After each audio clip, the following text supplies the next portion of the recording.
السلام عليكم. اهلا بكم في فيديو جديد هنتكلم فيه عن موضوع الديسباتش ومين هو وبيعمل ايه في مجال اللوجيستكس، وهل الوظيفة دي عليها طلب وهل هو لازم يكون موجود.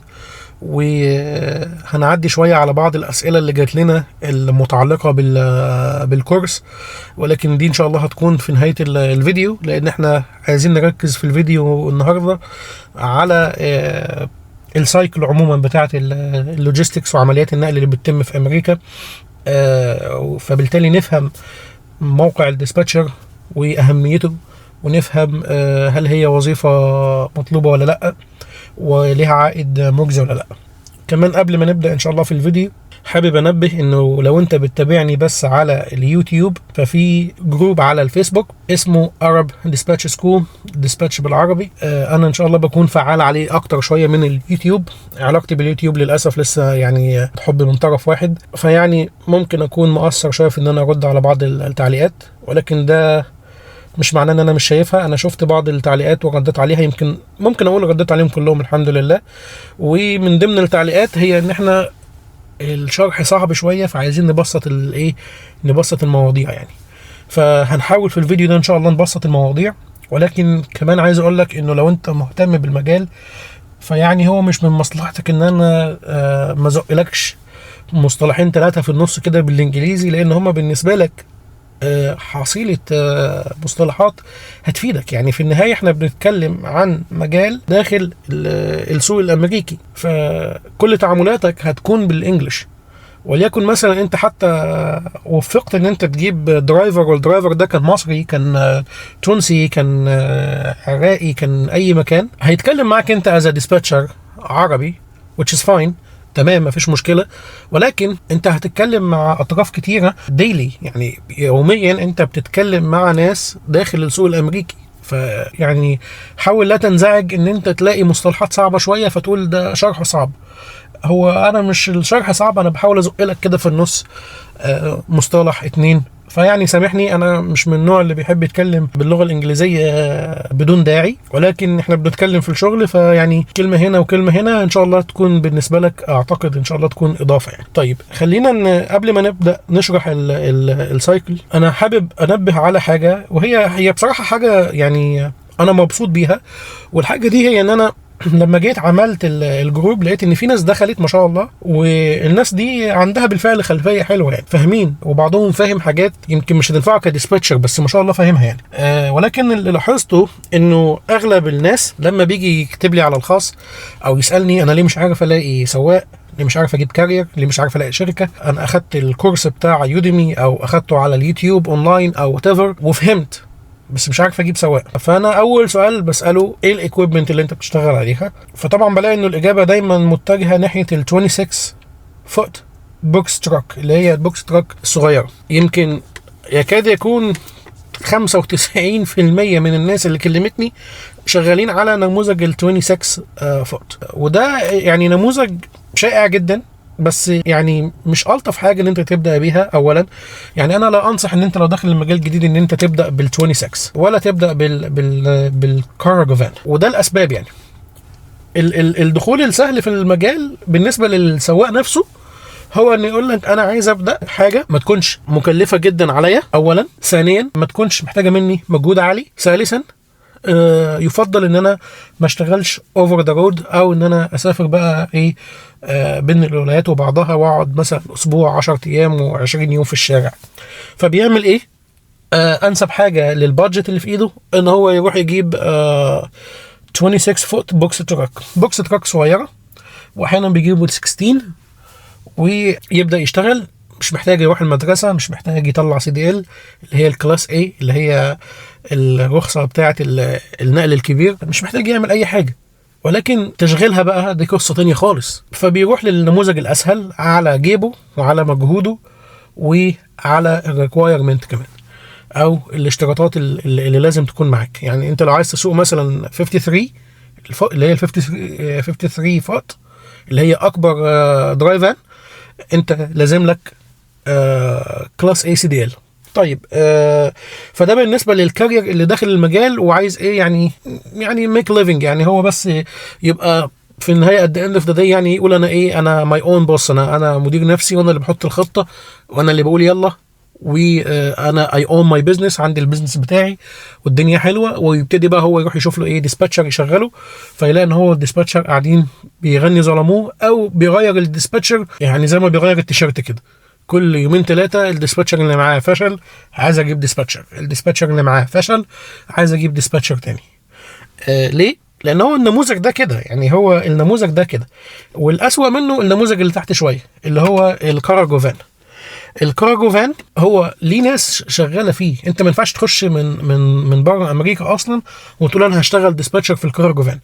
اولا ما عندكش اكسس على حمولات، ثانيا في ناس دخلت واستقرت ودخلوا بنوا علاقات، وابتدوا من فوق العلاقات دي يبنوا بروكرج، ويبتدوا يعملوا اسايننج للحمولات الايه الزياده عن احتياجهم للماركت. وفي ناس ابتدت تعمل مجهود جبار في ان هي تنزل على الارض في امريكا، وتنزل تتكلم مع الوير هاوسز، وتتكلم مع الديستريبيوتورز او الموزعين والمصانع وما الى ذلك، وابتدوا يبنوا شبكه علاقات، وبقوا يعملوا موضوع الديسباتش ولكن من خلال اثوريتي. فاسوأ نموذج للديسباتشر ان هو يدخل على موضوع الكارجو فان لو هو داخل اندبندنت، مش داخل تحت شركه يشتغل معاها.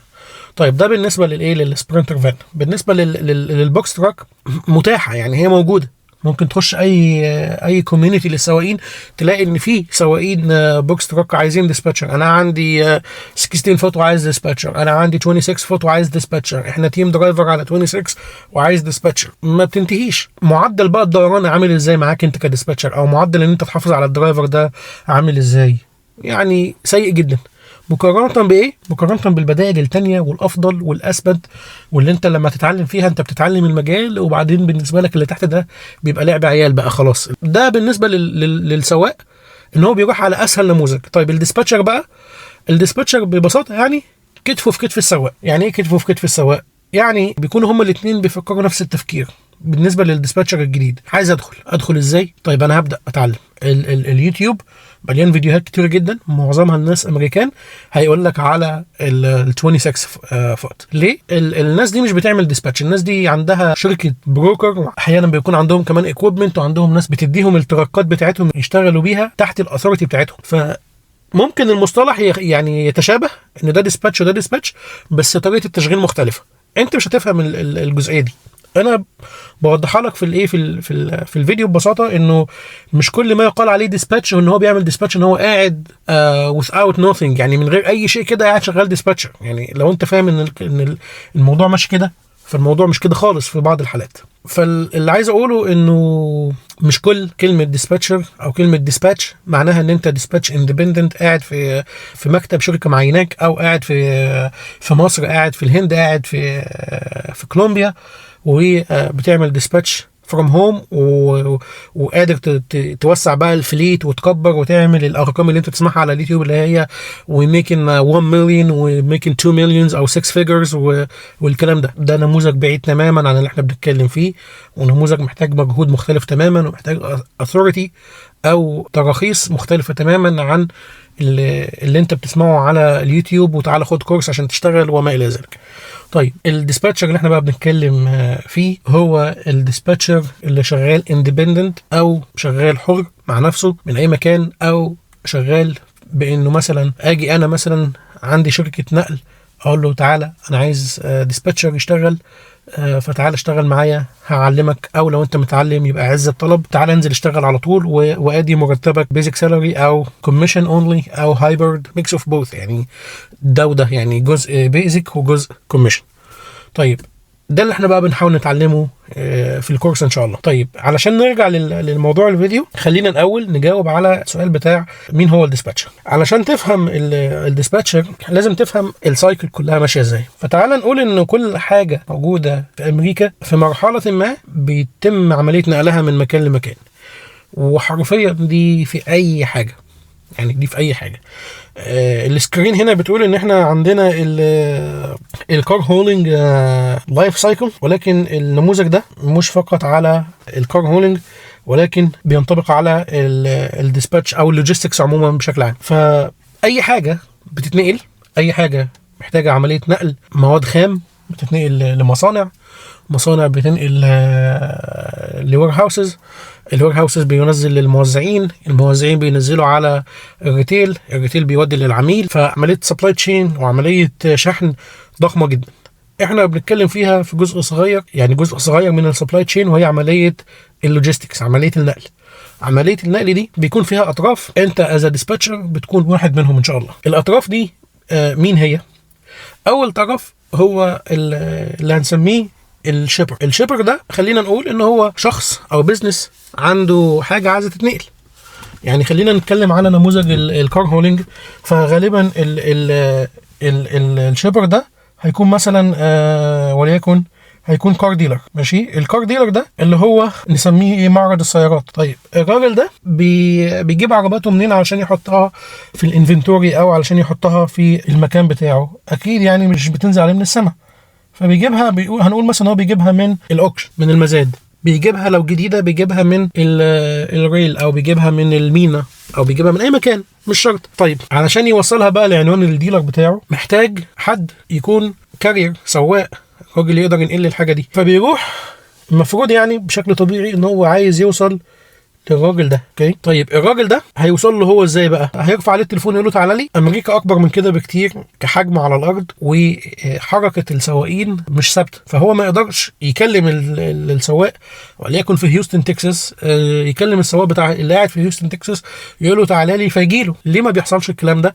وليه مش بيحصل مباشر؟ وليه دايما بيكون في حد هنا اسمه البروكر اللي هو الوسيط؟ لان حركه السواق دايما متغيره. السواق اللي موجود في اتلانتا ممكن كمان يومين ثلاثه تلاقيه راح على كاليفورنيا، فياخد شغل من كاليفورنيا مع ان هو مقر شركته في اتلانتا جورجيا، صح كده؟ والعكس صحيح، يعني السواق اللي بتاع كاليفورنيا تلاقيه راح اخد رحله وداها لجورجيا. فالديلر اللي موجود في جورجيا ده عايز ينقل عربيه، فيلاقي مين اللي موجود؟ يلاقي سواق شركته مقرها فين؟ في كاليفورنيا. طب هو بيلاقيهم ازاي بقى؟ هو ما يقدرش يركز في انه مين واخد رحله منين وشركته مقرها فين والكلام ده كله. ده هو بيعمل سيرش، وده الموضوع ببساطه، يعني في تفاصيل زياده عن كده بس احنا هنبسط الموضوع خالص. بيعمل سيرش على جوجل، بيلاقي انه في شركه واثنين وثلاثه اكس وواي وزي، بيتصلوا عليهم يا جماعه انا عندي العربيه الفلانيه عايز انقلها. فهو هنا كده تواصل مع مين؟ تواصل مع الاخ ده. الاخ ده بيقول له اوكي انا عندي سواق، هديك السعر بتاعها وليكن من اتلانتا لكاليفورنيا مثلا للوس انجلوس. طيب هتنقلها لي بكام؟ والله هنقلها لك ب 1500. طيب فهو اللي حصل هنا كده ان الشيبر او الديلر تواصل مع ده، فده راح رجع عليه بالبرايس كاول معامله ما بينهم. ده بيقول اوكي انا موافق. طيب لما يوافق كده هو وافق ان هو يهاير البروكر ده، ماشي، ويديله $1500 في نقل السيارة دي من النقطة A للنقطة B. طيب البروكر ده هو بقى اللي قادر يتواصل مع مين؟ قادر يتواصل مع شركات النقل اللي موجودين في المنطقة دي دلوقتي. طيب ده بيتم من خلال ايه؟ يعني المفروض هنا يكون في كده علاقة. الناس دي بتتواصل مع بعض ازاي؟ الناس دي بتتواصل مع بعض من خلال حاجة اسمها لود بورد. اللود بورد دي بتجمع ما بين البروكر وبتجمع ما بين الكارير. طيب الاتنين دول بيتواصلوا مع بعض على اللود بورد. طبعا البروكر دفع الديلر 1500 ولكن مش هيدي للسواق 1500 لان هو هنا بياخد الكات بتاعته هو، او بياخد الايه اللي هي بيسموها البروكر فيز. تمام، بياخد البروكر فيز بتاعته، بيروح على اللود بورد يعمل بوستنج للعربيه وليكن ب $1200. بيجي هنا مين اللي المفروض يشوف؟ اللي المفروض يشوف السواقين اللي موجودين في الاريا ديت. السواقين دول بيعملوا ايه؟ بيكونوا معينين بقى الديسباتشر. هنا حضرتك بتظهر السواق هو على الطريق، هو مش فاضي للحاجات دي، فبيعين حد اسمه ديسباتشر يشوف كل يوم الصبح، يوم الاثنين، يوم الجمعه، يعمل بلاننج للاسبوع كله ويجيب له حموله التركه بتاعته كلها. البروكر لما بيعمل بوستنج الديسباتشر هو اللي بيشوف اول واحد. يتصل الديسباتشر على مين؟ على البروكر، يقول له والله الاوردر اي دي مثلا 1 2 3 من مثلا من جورجيا لكاليفورنيا ب 1200. الاوردر ده متاح؟ العربيه مثلا وليكن مثلا عربيه 2010 عربيه كامري، هل متاحه؟ فالبروكر طبعا بيرد عليه يقول له متاحه. اوكي، تقدر تشيل امتى؟ تعمل ايه؟ ده كده ايه ببساطه. فيقول له والله انا اقدر اشيل مثلا، طبعا بيبقى بالتنسيق ما بين الديسباتشر والكارير بتاعه، عارف ان السواق بتاعه مثلا يوم الاثنين هو مستعد ان هو يشيل من اتلانتا اللود بتاعه كله، فبيجي يقول له مثلا انا والله البيك اب بتاعي هيكون مانداي والدليفري مثلا هيكون مثلا ايه within 4 days، يعني في خلال 4 ايام تكون ايه وصلت لك المصلحه دي. تمام. طيب فمثلا البروكر بيقول له اوكي، الديسباتشر هنا بقى بيعمل ايه؟ بيقول له اوكي بس هل بقى ينفع يعمل بقى عمليه ايه؟ عمليه نيجوشيشن، ينيجوشيت بقى الاسعار مع الايه؟ مع البروكر. طيب can we do it for 1400؟ طبعا البروكر لو مستعجل، هو موضوع عرض وطلب شويه، لو البروكر مستعجل هيقول له اوكي، لو مش مستعجل هيقول له لا، ويقعد ينجوشيت معاه. وطبعا النيجوشيشن دي هي سكيلز برضو الديسباتشر بيتعلمها وبيلمسها في اهميه ان هو يسترس على النيجوشيت ولا ياخد العربيه ويخلع على طول قبل ما حد تاني ياخدها منه. وطبعا دي بتيجي باي سنس، وكمان بتيجي بالخبره، وبتيجي بان هو اوير بالماركت وبالحاله بتاعت الماركت والسوق عامل ازاي والاسعار فيه عامله ازاي والكلام ده كله. لكن دور الديسباتشر هنا ان هو يعمل عمليه المبيعات دي، ان هو يتصل، يحجز، يأمن على التفاصيل، يفهم الوضع ماشي ازاي، ياخد سعر افضل، يخلص الكلام ده كله. وبعد ما يخلص الكلام ده كله يروح عامل ايه؟ البروكر هيقول له اوكي ليتس دو ات. فليتس دو ات دي بيدي له اسم شركته، اللي هي اسم شركه مين بقى؟ اللي هي اسم شركه الكارير. تمام. فهنا الديسباتشر ده هو اصلا مش شركه، الديسباتشر ده هو بيبريزنت مين؟ بيبريزنت الاخ ده، او بيمثل الاخ ده، يعني هو شغال عند الاخ ده، يعني الاخ ده طول ما هو شغال الديسباتشر شغال، الاخ ده طول ما هو وقف الديسباتشر واقف. ولذلك احنا بنقول ان نجاح الديسباتشر في ان هو يقدر يحافظ على السواقين، وان نزود كمان عدد السواقين. ليه؟ لانه احنا كده شغالين على اكويبمنت، الاكويبمنت ممكن تتعب، والراجل اللي سايقها نفسه ممكن يكون عايز بريك، عايز ياخد اسبوعين اجازه مثلا يريح، فانت مش هتقعد اسبوعين، ممكن تكون انت مش عايز تقعد، انت عايز تعمل فلوس. تمام. طيب بيدي له اسم الشركه عشان ما نتوهش بس من الايه، من الجزئيه دي. بيدي له اسم الشركه، والله يقول له اوكي ابروفد. تمام. مثلا محتاج منك الانشورنس، محتاج منك مش عارف ايه ده، بيبر وورك، مين اللي بيشتغل عليها؟ المعلم الديسباتشر.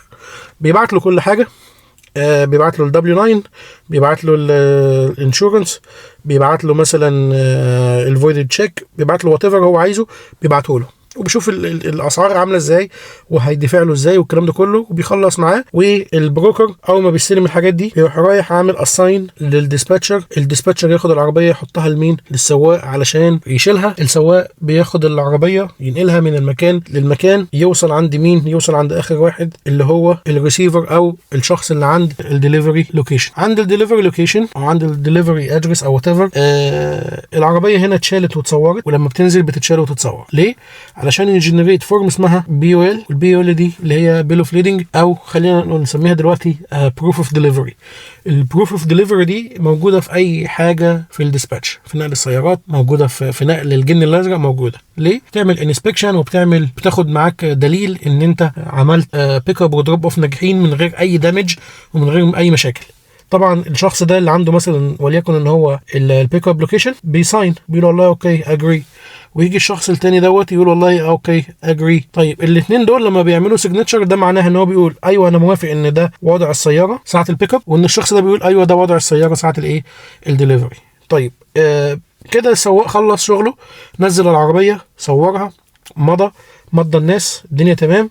يعمل ايه؟ يروح رايح على مين؟ رايح بالبيبر ورك دي على الديسباتشر تاني. الديسباتشر بيشوف ان العربيه وصلت، وفي بيل اوف ليدنج، وفي انفويس المفروض تتبعت، والدنيا تمام، العربيه وصلت، يروح واخد الاثنين دول يبعتهم لمين؟ يبعتهم للاخ ده اللي هو البروكر. البروكر بيخش يبص على دي، يكلم العميل بتاعه، الدنيا تمام، يقول له تمام. ساعتها يروح عامل ايه؟ يعمل ريليس للبيمنت لمين؟ بيعمل بيمنت للشركه ده، لان احنا اتفقنا ان الديسباتشر هو مش شركه، فبالتالي ما بياخدش فلوس في ايده، هو موظف جوه الشركه دي. فاحنا هنا البروكر لما يعوز يدفع هيدفع مباشره لمين؟ هيدفع مباشره للشركه اللي نقلت له، اللي هي الكارير كومباني، يبقى البيمنت بتوصل من ده مباشره لده. طيب خلينا بقى نقول انه مثلا ايه، انه ده كده خلاص استلم الفلوس، استلم مثلا $1200 في عربيه واحده من ايه؟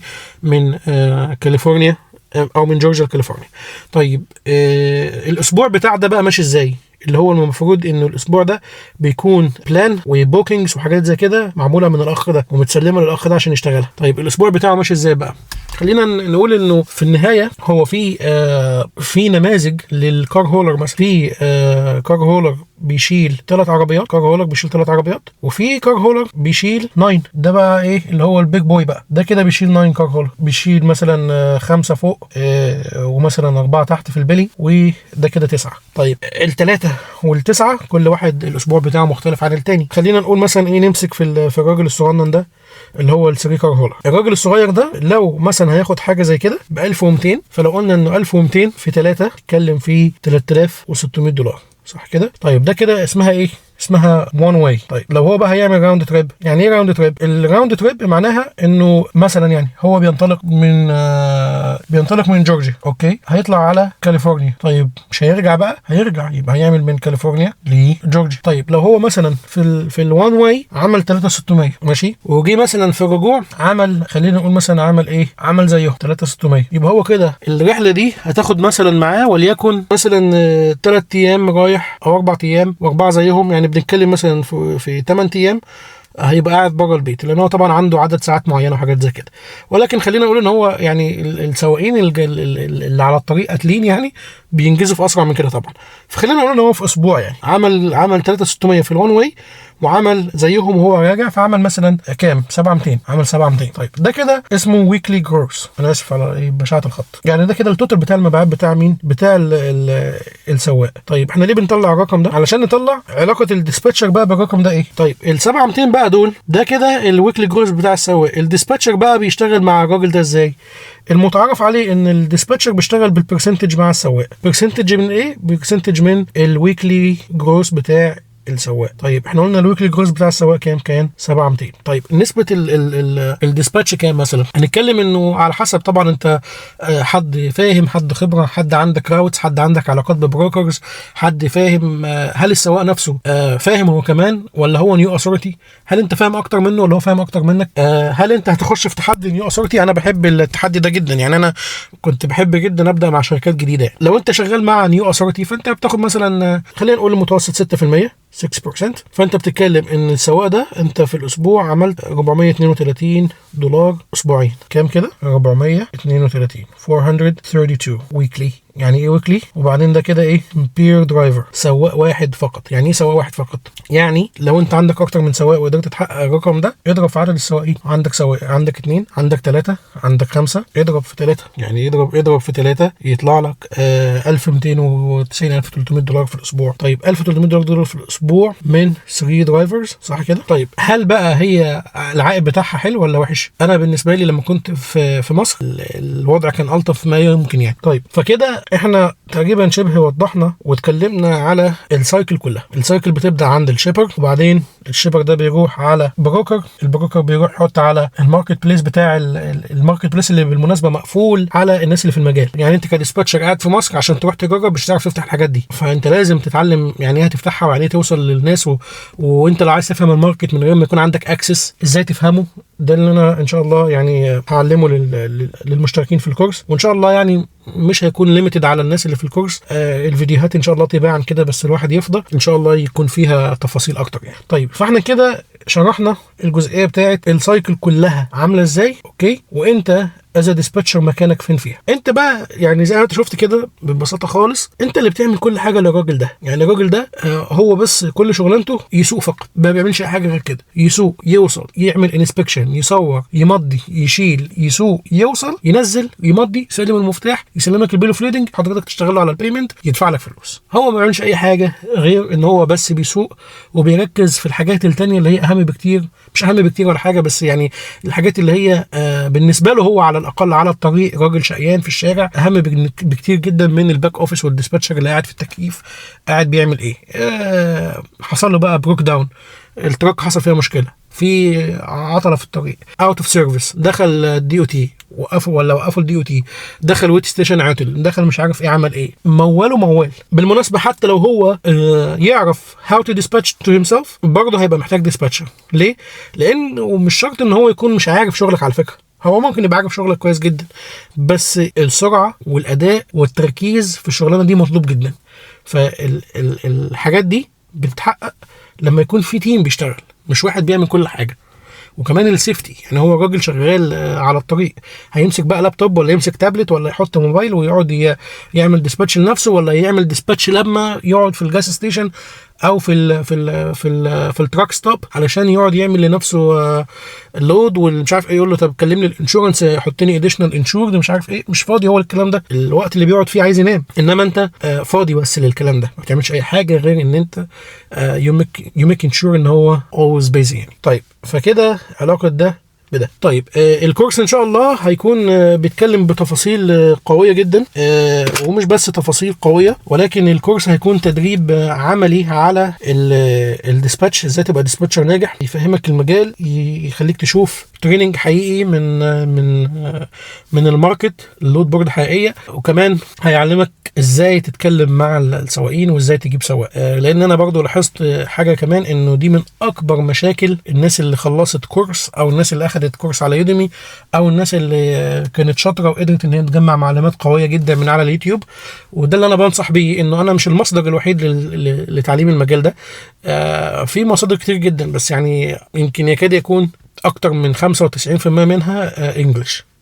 يمكن انا فعلا ما شفتش فيديوهات عربي الا لدرايفرز بيتكلموا على الطريق بس، الحموله دي ماشيه ازاي، انا على الاي 10، انا على الاي 25 بعمل ايه، انا مش عارف على الاي اي ومش عارف ايه، وهو قاعد زهقان في العربيه فبيكلمك عن المجال، والله الحموله اخدناها مش عارف بكام. واحيانا كمان بيوريك الجود سايد من البيزنس، يعني هو ممكن يكون عايز يعمل قناه يوتيوب، فممكن يعني you always see the good side. بس احنا بنحاول في الفيديوهات بتاعتنا، بنحاول في الجروب، بنحاول في العموم ان احنا نقول للناس انه it's a real thing، يعني ده شيء حقيقي. فانا مش لازم كل مره اوريك الجود سايد، يعني انت خلاص ممكن ان انت الجود سايد شفته في ان انت متوقع انه لو السواق بيعمل لك $5000 في الاسبوع، فانت بتاخد منه نسبة 5% مش عارف ايه، فبيطلع لك $250 ل $350 واحيانا اكتر. خلاص انت كده شايف الجود سايد، وده بالنسبة لك كافي جدا. السايد التاني بقى هو ان انت تشوف بقى الشغل، انا عشان ابقى شاطر بقى والفلوس دي تجيلي اعمل ايه. فده هياخدنا شوية على الاسئلة اللي جت على الكورس بتاع الكار هولينج ديسباتش، اللي ان شاء الله المفروض هيبدأ يوم 15 نوفمبر. فلو انت ما حجزتش الحق احجز، وان شاء الله تنورنا يعني في المجموعه. طيب هنا احنا كده خلصنا الجزء بتاع السايكل بتاعه الايه الكار هولينج ديسباتش او الديسباتش عموما، لان النموذج اللي قدامك ده بسيط جدا، وده تاخده تطبقه في اي ديسباتش هتلاقي نفس الوضع، مع اختلاف بقى ايه، اختلاف الماركت بليس، اختلاف اللود بورد، اختلاف الريكوايرمنت، اختلاف الاكويبمنت، اختلاف البيبر ورك، اختلاف شكل الاسايننج، شويه اختلافات كده، ولكنها في النهايه بتؤدي لنفس الغرض وبتوصل لنفس النتيجه. طيب دلوقتي بقى معادنا مع بعض الاسئله اللي جات لنا في الكورس. اول سؤال، هنتعلم ايه؟ انا دايما بيجي لي ناس بيسالوني طب الكورس ده احنا هنتعلم في ايه، يعني انت جاي تعمل ايه؟ فاللي احنا اتكلمنا عنه في بداية الفيديو ده ملخص المحاور بتاعت الكورس، ولكن طبعا بتفاصيل وتدريب عملي ودخول في تفاصيل قوية جدا، بحيث ان انت تكون شايف الموضوع كأنك شغال ديسباتشر بالفعل قبل ما تبدأ. بنتعرض للجزئية بتاعت ان ازاي تشوف السوق، وازاي تقرا الماركت، وازاي كمان تعرف تجيب سواق، لان دي مهمه جدا جدا جدا للناس اللي دخلوا المجال من خلال كورسات على يوديمي، من خلال يوتيوب واتيفر، واكتشفوا ان هم واقفين عند الحته دي، هجيب سواق ازاي. في طرق تقليديه جدا على اليوتيوب، اللي يقول لك خش افتح الويب سايت بتاع الاف ام سي اس اي وادخل، هتلاقي النيو دي او تي والنيو ام سي نمبرز اللي بتنزل كلها قدامك، اتصل بقى عليهم وزهقهم، واعمل ايميلات وخد التمبلتس وابعت واعمل وسوي، وتكتشف ان انت بتتنافس مع الهند كلها على السواق ده. ويمكن يعني انا نفسي بيجي لي المكالمات دي، يؤسفني اقول لك ان انا برفع التليفون، ايوه شركه كذا، انا عايز ايه، انا بقى كذا، شكرا تك، واحيانا ما بقاش عندي وقت ان انا اقول شكرا اصلا، بقفل السكه على طول. كان الاول الوضع ده بالنسبه لي صعب، لكن اكتشفت ان الوضع هنا كده، يعني انت لو مش جاي معايا صريح انا اي فيل ان انت سكام، فما عنديش وقت ان انا اسمع مكالماتك. فهنتعلم ايه؟ هنتعلم كل حاجه عن المجال ان شاء الله، وهنتعلم ازاي ندخله، وهنتعلم ازاي كمان نأتراكت سواقين ونبيلد علاقه مع سواقين، والاهم من ان انت تجيب سواق، هنتعلم ازاي تحافظ على السواق وتحافظ على نفسك في المجال كمان. طيب هل الكورس كفايه للبدايه؟ برضو بعض الاسئله جات لي انه بعد ما اخلص معاك محتاج اخش بقى للليفل اللي بعديه. الاجابه لا، ولكن الاهم من ده هو انه انا نفسي الى الان لسه بتعلم، وانا نفسي الى الان بتعلم من اللي تحتيه وبتعلم من اللي فوقيه. بتكلم مع بعضكم بتعلم منه، وبتكلم مع ناس عندهم فليت كبير جدا ما شاء الله يعني، وناس عندهم بال200 وال300 تراك، وبقعد بسمع منهم وبتعلم وبستفاد.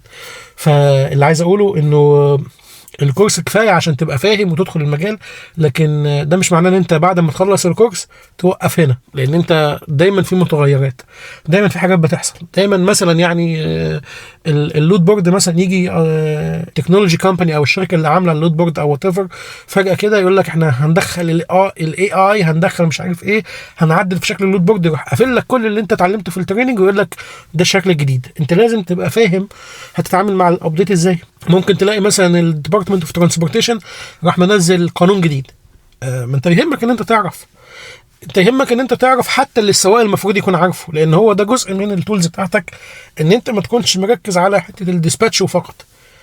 لو انت عايز تكون شاطر، فانا بقول لك انه اهم حاجه انت هتستفيد بيها حاليا دلوقتي كده وبعد ان شاء الله الكورس، ان انت تكون دايما في مكان المتعلم او اللي هو عايز يعني اللي هو طالب العلم، احسن ما تكون في مكان المعلم بقى اللي هو اللي فاهم كل حاجه.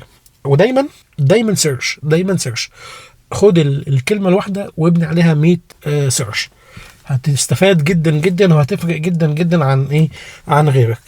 طيب ده سؤال بقى مهم جدا هو بيجي لي، وانا حابب اجاوب عليه بكل وضوح، لانه في ناس بتبقى متخيله ان انا هسلمه هيخلص الكورس وهنزله الشغل. طيب هل هتساعدنا نلاقي شغل ولا هتسيبنا بعد الكورس؟ عايز الحق ولا ابن عمه؟ اكيد انت دلوقتي بتقول الحق، خد ابن عمه. ابن عمه ان انا مش هجيب لك شغل طبعا، لانه في النهايه انا بعلمك اللي يجيب لك شغل، بنقل لك خبره ال8 سنين، بعلمك المجال عامل ازاي، بفهمك الاندستري تقراها ازاي وتشوف الترند بتاعت الاندستري عامله ازاي، بعلمك ازاي تحافظ على السواق، بعلمك حاجات كتير جدا. ولكن عمري ما اقدر اضمن لك شغل، ولا عمري اقدر اوعد كل الناس اللي دخلت معايا ان انا اقدر اوفر لهم شغل. زي مثلا يعني ما انا عمري ما هاجي اقول لك ان انا هديك شهاده، يعني انا يعني في حاجات كده انا اتعلمتها حتى كده في حياتي. يعني انا كنت باخد مع دكتور ايهاب مسلم الله يحفظه، وكان اول حد صدمني بموضوع الشهاده. يعني انا كنت جاي زمان وانا شاب صغير خالص انا كنت جاي من مدرسه ابراهيم الفقي، ان انت ممكن تاخد شهاده في البرمجه اللغويه العصبيه تبقى شاب تنين مجنح، لكن الواقع والحقيقه هو ان انت مش محتاج الشهاده. وهنا حتى امريكا هنا كده يعني، ويمكن النهارده العالم كله بيتوجه لدي، ان انا مش محتاج شهادتك. يعني انت لو ويب ديفلوبر، لو مبرمج، لو حد شاطر في مجالك ويو نو هاو تو دو ات، ذاتس ات، انا مش عايز اكتر من كده. فانا مش بديك شهاده، لان مفيش شهاده، ابقى بكذب عليك. انا ممكن اعمل لك شهاده دلوقتي مش هتاخدها في هارفارد يعني، بس ملهاش اي لازمه. يعني مش هتقول ان انت ديسباتشر، لان هو يعني انت بتتعلم سكيلز يعني، وبعدين الديسباتشر هو ميكس بتاع سكيلز ابن لذينه يعني. فما فيش شهاده وما فيش ضمان لوظيفه. طب هل ده معناه ان انت مش هتلاقي شغل؟ لا، انا مش بقول كده، لكن مش بقول ان انا مثلا ايجنسي بعلمك عشان اعينك، او انا مثلا تالنت اكوزيشن او ريكروتر او حد بيعين. انا مش كده خالص، انا حد في المجال وقرر ان هو في وقت من الاوقات كده ان هو يشير النولج بتاعته خلاص. حد في المجال موجود الحمد لله في امريكا، وكنت ديسباتشر زيك في مصر ان شاء الله بقى. يعني الفرق ما بينه وما بينك هو فرق التوقيت يعني. والحمد لله دلوقتي موجود في امريكا من فتره طويله، موجود از بروكر، موجود جيت امريكا ديسباتشر على فكره، موجود از بروكر، موجود از كارير. دخلت اكتر من اندستري في نفس اللوجيستكس، يعني اكتر من سيكتور، او اكتر من او اشتغلت على اكتر من معده، وتعلمت اكتر لما جيت هنا بكتير، وبنقل لك خبرتي بس كده. طيب الشغل موجود، وهعلمك كمان وهتابع معاك ازاي تتواصل مع الكارير وتوصل ان انت تجيب سواق وتحافظ عليه، بس بدون اي وعود مني ان انا هجيب لك شغل، لان ده هيكون وعد كاذب يعني. طيب هنعمل كام في الشهر؟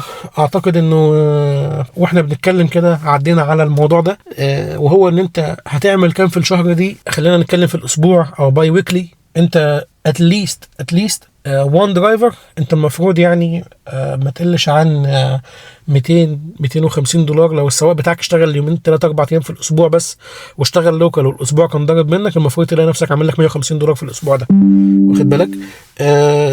انما بمعدل تشغيل طبيعي فلا، انت المفروض تكون عامل اللي احنا اتكلمنا فيه، $250 في الاسبوع، $350 في الاسبوع للسواق الواحد، واضرب ده في مثلا في الشهر وليكن 4 اسابيع، فانت بتتكلم في مثلا $1000 $1500 وان كارير. فده كده كان اهم الاسئله. لو عندك اي اسئله تانية ابعتها لي على حطها في الفيديو هنا، مفيش مشكله. ابعتها لي على الجروب، خش الجروب، يعني هتلاقي ان احنا بنتكلم وفي نقاشات ان شاء الله تزيد مع الوقت. لو اخرت في الرد عليك فاعذرني. لو عندك سؤال اكتبه في الجروب بعد اذنك، علشان انا بحب ان الاجابه تكون واصله للجميع. هتلاقيني ضعيف جدا في التواصل على الخاص للاسف. وما تنساش بقى تشترك في القناه طبعا، واشترك في الجروب، واشترك في الكورس. ان شاء الله تلاقي الكورس مفيد، فاشترك كمان في الكورس. احنا عندنا اول مجموعه ان شاء الله هتكون 15 نوفمبر، اللي هو تقريبا بعد اسبوعين، ولا اسبوع، بعد اسبوع وكم يوم كده. بس وصلنا لنهاية الفيديو. حابب اشكرك لو انت كملت لنهاية الفيديو. ان شاء الله تجمعنا فيديوهات تانية، وشكرا جدا جدا جدا ان انت كملت للاخر. والسلام عليكم ورحمة الله وبركاته.